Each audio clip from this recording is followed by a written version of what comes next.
반갑습니다. 6월 5일 토요일 새벽을 깨우고 주님 앞에 나오신 우리 성도님 한 분 한 분 주님의 이름으로 환영하고 축복합니다. 오늘 예배를 위해 기도하시겠습니다. 하나님 아버지, 이번 한 주간도 이런저런 상황 가운데서 우리 성도님 한 분 한 분 신실하게 지켜주셔서 감사합니다. 또 한 주를 마감하고 또 내일 주일을 준비하기 위해서 이 새벽에 주님 앞에 섭니다. 주께서 우리를 받아주시고 또 주의 보혈을 덮어주시고 생명의 말씀으로 우리의 영혼이 소성케 하여 주시옵소서. 감사하오며 예수님의 이름으로 기도하옵나이다. 아멘. 다 함께 새 찬송가 325장, 통일 찬송가 359장, 새 찬송가 325장, 통일 찬송가 359장, 예수가 함께 계시니 찬양하시겠습니다.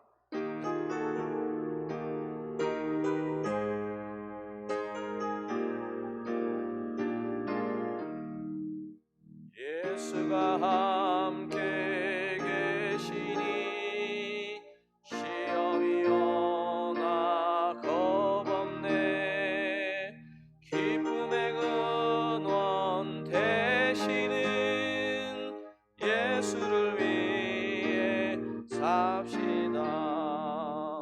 날마다 주를 섬기며 언제나 주를 기리고 그 사랑 안에 살면서 딴 길로 가지 맙시다. 이 세상 사는 동안에 주 이름 전파하면서 무한한 복락 주시는 예수를 위해 삽시다. 날마다 주를 섬기며 언제나 주를 기리고 그 사랑 안에 살면서 딴 길로 가지 맙시다. 이 세상 친구 없어도 예수는 나의 친구니 불의한 일을 버리고 예수를 위해 삽시다. 날마다 주를 섬기며 언제나 주를 기리고 그 사랑 안에 살면서 딴 길로 가지 맙시다. 주께서 심판하실 때 잘했다 칭찬하리니 이러한 상급 받도록 예수를 위해 삽시다. 날마다 주를 섬기며 언제나 주를 기리고 그 사랑 안에 살면서 딴 길로 가지 맙시다. 아멘. 제가 3절 찬양하는데 문득 이런 생각이 났습니다. 3절 가사에 보니까 이 세상 친구 없어도 예수는 나의 친구니, 요 가사 고백하는데 이런 생각이 들었습니다. 예수님을 진짜 친구로 우리가 삼는다면 과연 예수님을 잘 믿는 신실한 친구, 예수님이 허락해 주시는 친구가 왜 없을까, 이런 어떤 생각이 들었습니다. 여러분, 예수님을 정말 친구로 삼으시고 또 믿음의 좋은 친구들을 많이 만드시는 우리 성도님들 다 되시기를 바랍니다. 오늘 우리에게 주신 하나님의 말씀은 잠언 19장 1절에 7절입니다. 제가 가진 성경으로는 구약 성경 931면에 있습니다. 다 찾으시면 잠언 19장 1절을 제가 여러분이 2절 그렇게 7절까지 교독하시겠습니다. 가난하여도 성실하게 행하는 자는 입술이 패역하고 미련한 자보다 나으니라. 지식 없는 소원은 선하지 못하고 발이 급한 사람은 잘못 가느니라. 사람이 미련함으로 자기 길을 굽게 하고 마음으로 여호와를 원망하느니라. 재물은 많은 친구를 더하게 하나 가난한 적 친구가 끊어지느니라. 거짓정의는 벌을 면하지 못할 것이요 거짓말을 하는 자도 피하지 못하리라. 너그러운 사람에게는 은혜를 구하는 자가 많고 선물 주기를 좋아하는 자에게는 사람마다 친구가 되느니라. 함께 읽으시겠습니다. 가난한 자는 그의 형제들에게도 미움을 받거든 하물며 친구야 그를 멀리하지 아니하겠느냐. 따라가며 말하려 할지라도 그들이 없어졌으리라. 아멘. 성경 통독을 이렇게 꾸준하게 해보신 분이라면 잠언이 그렇게 쉽지 않다는 것은 느꼈을 것입니다. 잠언을 제대로 읽는 사람들이 공통적으로 느끼는 어려움 중에 하나가 뭐냐 하면 한 절 한 절은 그렇게 어렵지 않은데 이렇게 연결되는 절들이 연결되는 것이 왜 이렇게 연결될까가 파악하는 게 쉽지 않습니다. 사람의 말로 하자면 이 말을 조금 하다가 또 저 말을 조금 하다가 또 이 말을 조금 하다가 이런 느낌이 듭니다. 여러분 저만 그렇게 느꼈습니까? 상대방의 말이 길어지는 것도 힘들지만 상대방이 이 말했다가 저 말했다가 이러면 그러면 마음속으로 이 사람 도대체 무슨 말을 하려고 하는 건가 이런 생각이 들 때가 있지 않습니까? 잠언을 집중해서 제대로 읽으면 반드시 이런 느낌을 느끼게 됩니다. 사실은 이런 느낌을 이미 느끼셨다면 잠언을 제대로 읽으려고 했던 거라고 볼 수 있습니다. 한 주제를 일관되게 쭉 말하는 경우는 드물고 이 주제를 조금 다른 주제를 조금 건드리는 그런 느낌이 실제로 이 잠언을 묵상해 보면 그런 서술이 좀 많이 나옵니다. 오늘 본문도 읽어보시면 그런 느낌이 아주 강하게 드는 본문인데요. 오늘 여러분이 읽으신 잠언 19장 1절에서 7절에서 잠언 기자가 도대체 무슨 말을 하고 싶은 것일까요? 흔히 말해서 주제가 뭡니까? 이 질문이 좀 어려우시면 오늘 읽으신 본문에서 여러분 눈에 가장 많이 사용되는 단어가 뭐로 보이십니까? 아마도 가난이라는 단어가 가장 많이 눈에 띕니다. 가난이라는 의미를 포함하는 본문에 나오는 다른 주제어는 바로 재물입니다. 재물. 오늘 본문은 한마디로 돈, 재물과 관련한 그런 메시지라고 그렇게 볼 수 있겠습니다. 돈, 재물과 관련하여 본문이 주는 메시지를 한 세 가지 측면에서 한번 생각해 보려고 합니다.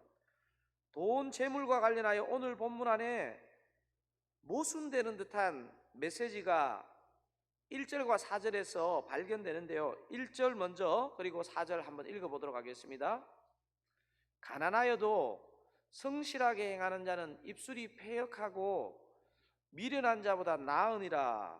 4절입니다. 재물은 많은 친구를 더하게 하나 가난한 적 친구가 끊어지느니라. 1절은 가난해도 좋다는 것을 말하는 것 같고요. 4절은 가난하면 친구가 끊어진다. 이런 두 구절이 마치 좀 정반대되는 메시지를 하는 것 같습니다. 여러분 어떻게 생각하고 읽으셨습니까? 여러분 1절과 4절을 종합해 보시면 성경은 재물의 힘과 유익을 인정하지만 가난한 것 자체를 정죄하지는 않는 것 같습니다.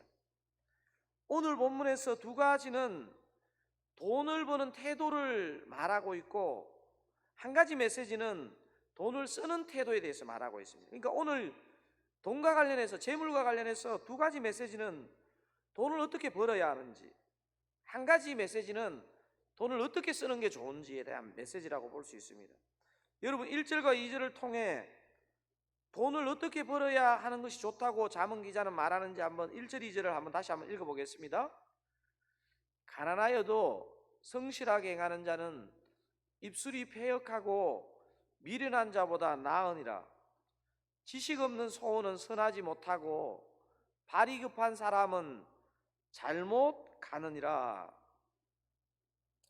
그러니까 여러분 2절만 놓고 보면 이게 재물과 무슨 관계가 있는 메시지인가 할 수 있는데, 오늘 이 본문의 흐름은 재물, 돈과 관련된 흐름이거든요. 그래서 돈, 재물과 관련하여 본문이 주는 세 가지 메시지 중에 첫 번째 메시지는 뭡니까? 성실하지만 천천히 돈을 벌자는 그런 메시지라고 볼 수 있습니다.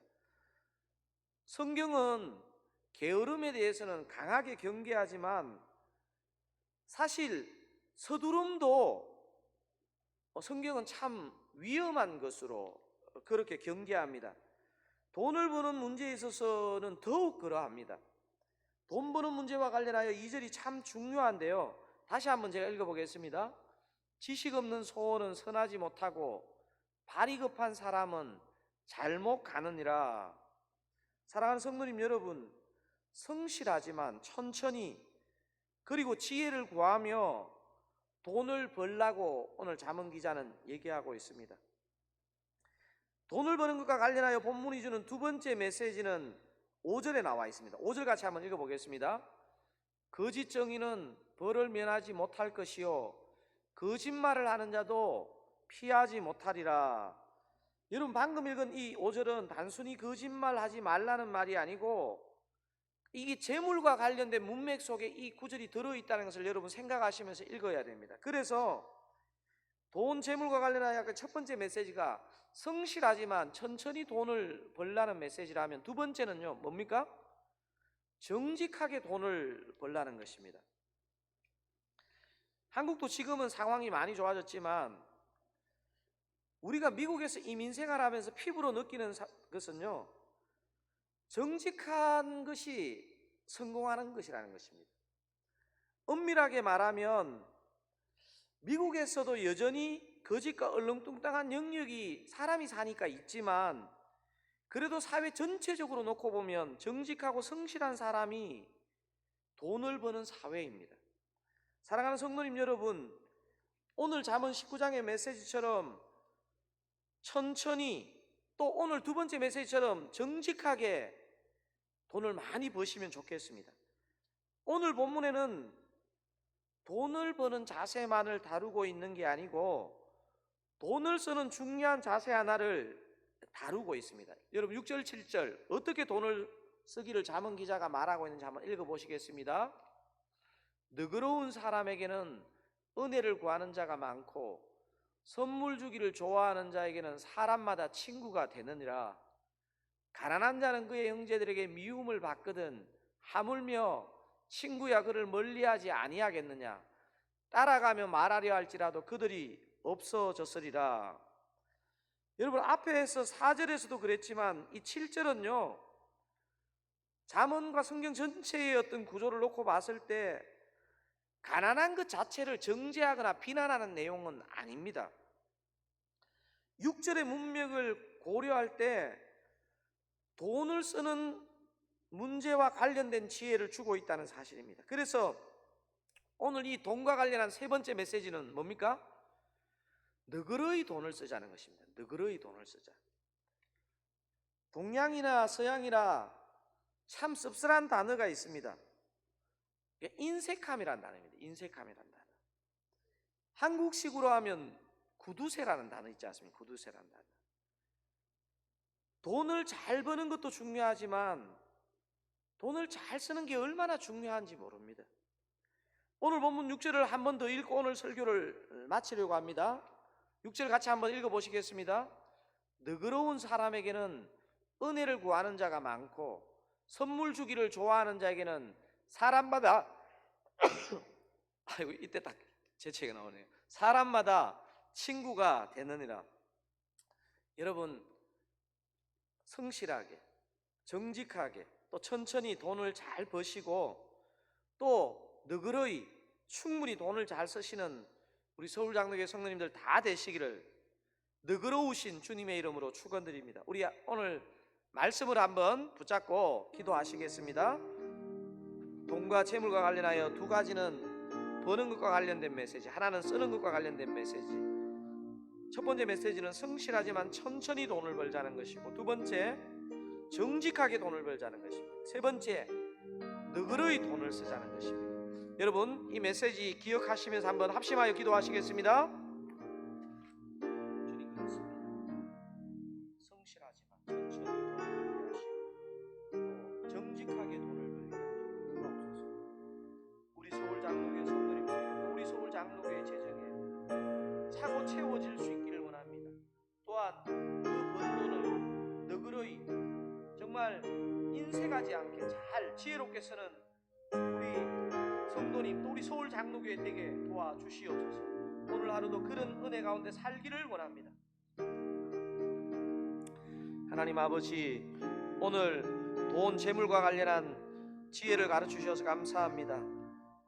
우리가 이 민생활하면서 돈을 잘 벌기를 원하는데, 특별히 이 오늘 지침을 생각하면서 돈을 벌기 원합니다.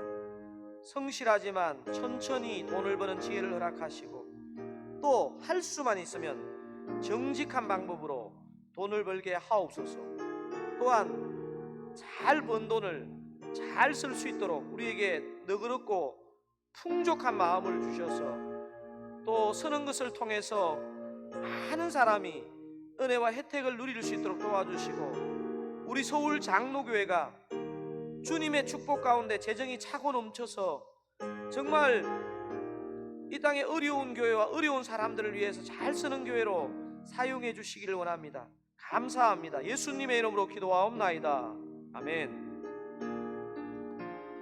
여러분, 오늘 개인 기도 하실 때에 또 개인의 기도 제목을 기도하시고, 또 교회를 위해서 이제 코로나가 조금 완화되면서 이제 교회나 외부 활동들이 더 많아지는데 더 안전하게, 더 은혜 가운데 더 지혜롭게 지낼 수 있도록 우리 개인과 가정과 교회를 위해 기도해 주시면 감사하겠습니다. 개인 기도 하시겠습니다.